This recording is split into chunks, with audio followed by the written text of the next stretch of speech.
మిత్రులారా, ఎవడో రాసిచ్చిన వార్తలు కాదు మిత్రులారా, అసత్యాలతోటి అర్ధసత్యాలతోటి వండి వార్చి తెలంగాణ ప్రజల్ని ఏమారుస్తున్నటువంటి దొంగలకు బుద్ధి చెప్పే విధంగా, తెలంగాణ సమాజాలకు నిజం చూపించే విధంగా ఆ వార్తల వెనుక ఉన్న వాస్తవాల్ని మీ ముందు తీసుకొచ్చే ప్రయత్నం చేస్తున్న మిత్రులారా, ఈ 70 ఏళ్ళుగా తెలంగాణకు జరుగుతున్న అన్యాయాల్ని ఏ ఛానల్ చూపించాలి, ఏ పత్రికలు చూపించాలి?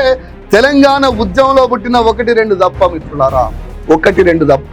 ఈరోజు అక్రమ సంపాదనలో చంద్రబాబు నాయుడిని, రేవంత్ రెడ్డిని, కాంగ్రెస్ ని, బీజేపీని కాపాడడం కోసం కొన్ని వ్యభిచార గృహాలు, అందులో పనిచేసే కొంతమంది కూలీలు తెలంగాణకు జరుగుతున్న ద్రోహాన్ని, తెలంగాణ మీద వేస్తున్న కుట్రల్ని కనిపించకుండా రంకుల్ని బొంకుల్ని మన ముందు పెడుతూ మన మైండ్లని ఏమారుస్తూ ఉద్యమం చేసిన బిడ్డల మీద బురద జల్లుతూ ఈ జాతికి ద్రోహం చేస్తుంటే వార్తలు వాస్తవాలంటే నేను మీ ముందుకు వస్తున్నాను మిత్రులారా. తెలంగాణ సమాజానికి నిజాలు తెలవాలి కాబట్టి మిత్రులారా, ఒకసారి ఈ వార్తలు చూడండి. ఈరోజు వార్తలు చూస్తే మీకు అర్థమవుతుంది.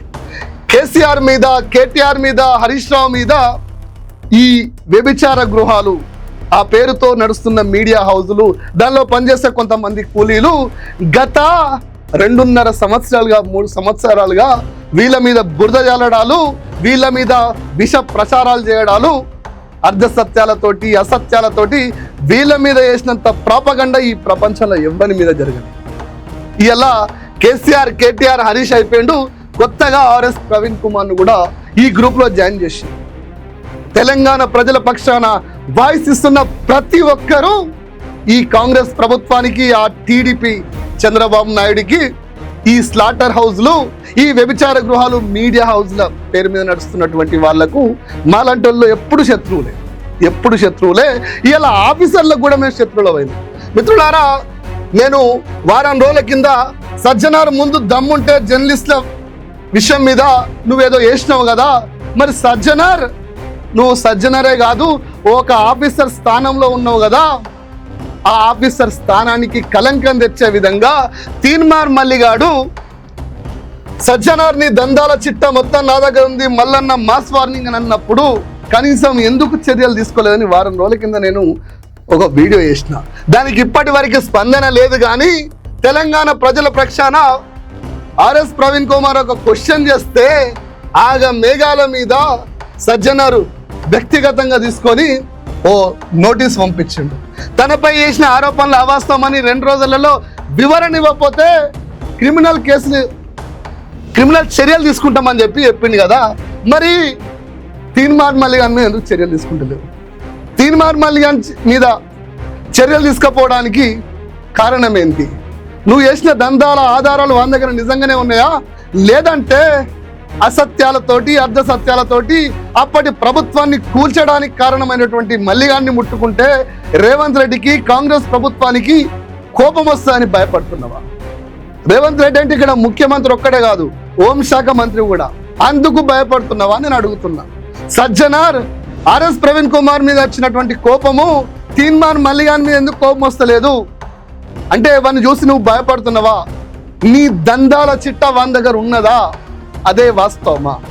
ఎందుకు సగం పనిచేస్తున్నావు అని అడుగుతున్నా. బెట్టింగ్ కేసులు ఎక్కడికి వచ్చినాయని అడుగుతున్నా. అప్పట్లో మీరు చేసినటువంటి పెద్ద కేసుల వివరాలు కూడా తీయాల్సి వస్తుందని అంటున్నా. ఇలా సిట్టు పేరు మీద మీరు చేస్తున్న హంగామా ఏంది మిత్రులారా? ఒకసారి చూడండి. కేటీఆర్, రాధాకిషన్ రావును కలిసి విచారిస్తున్న సిట్ అని చెప్పేసి లీకులు ఇస్తున్న సిట్ పేరు మీద ఏం చేస్తున్నావు? నీ ఒక్కరి వ్యక్తిగత విషయంలో ఒక్కరు ప్రశ్నిస్తే ఆగా మేఘాలలో క్రిమినల్ కేసులకు సిద్ధమవుతావు కదా. మరి కేటీఆర్ మీద, కేసీఆర్ మీద, హరీష్ రావు మీద వ్యక్తిగతంగా సిట్ పేరుతోటి, లీకుల పేరుతోటి తప్పుడు కథనాలు రాసిస్తూ వండి వారుస్తుంటే ఎందుకు వాళ్ళకి నోటీస్ ఇస్తలేవు? ఎందుకు సీమాంధ్ర మీడియాలంటే భయమవుతుంది నీకు? మిత్రులారా, ఇంకా చూడండి. రాధాకిషన్ రావు ఎదురుగా కూర్చోబెట్టి మరి ఇంకా ఇక్కడ కాదు, TV9 అయితే ఒక అడుగు ముందుకేసింది. ఏకంగా AI ఫోటోను కూడా తయారు చేసి తెలంగాణ ప్రజల మైండ్లోకి నూస్తుంటే, వండి వారుస్తుంటే, సిట్టు పేరు మీద, ఇలాంటి లీకుల పేరు మీద తెలంగాణ ప్రజల్లో గుండెల్లో ఉన్న నాయకుల మీద బురద జల్లుతుంటే ఏమైంది నీ ఆవేశం అంటున్నా. ఇలా ఒకసారి ఆలోచన చేయండి సజ్జనర్ గారు. సజ్జనర్ అనే వ్యక్తికి నేను గౌరవం ఇస్తలేను, ఆ హోదాకి గౌరవం ఇస్తున్నా. ఇలా ఆ హోదా మీద తీన్మార్ మల్లిగాడు కామెంట్ చేస్తే కనీసం స్పందించలే. సిట్టులో జరుగుతున్న లీగ్ల గురించి మాట్లాడుతుంటే మాత్రం మీకు ఎక్కలేని కోపం వస్తుంది.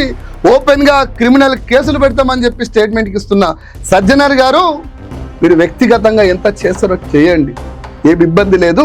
మీరు పెద్ద పెద్ద కేసులు టేకప్ చేసి ఎంత హైప్ ఇస్తారో తర్వాత ఎట్లా వాటి కేసులు ఎక్కడి దాకా వస్తాయో ఇవ్వడానికి తెలుస్తలేదు. చాలా మాట్లాడేది ఉంది, మీ మీద చాలా వీడియోలు చేసేది ఉంది, మీకు చాలా సమాధానాలు చెప్పాల్సి ఉంది.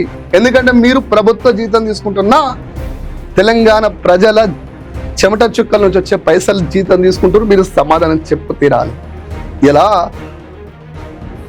ఆర్ఎస్పీని నువ్వు టార్గెట్ చేయొచ్చు, మీ రేవంత్ రెడ్డి చెప్పియచ్చు, నువ్వు చేయొచ్చు, నేనేం బాధపడా. ఆయన కూడా మళ్ళీ ఏం కాదు, ఐపీఎస్ ఆఫీసర్ అద్భుతంగా కౌంటర్ ఇస్తాడు. నాకు దాని మీద పిచ్చ క్లారిటీ ఉంది. కానీ మీరెందుకు క్లారిటీ ఇస్తలేరు?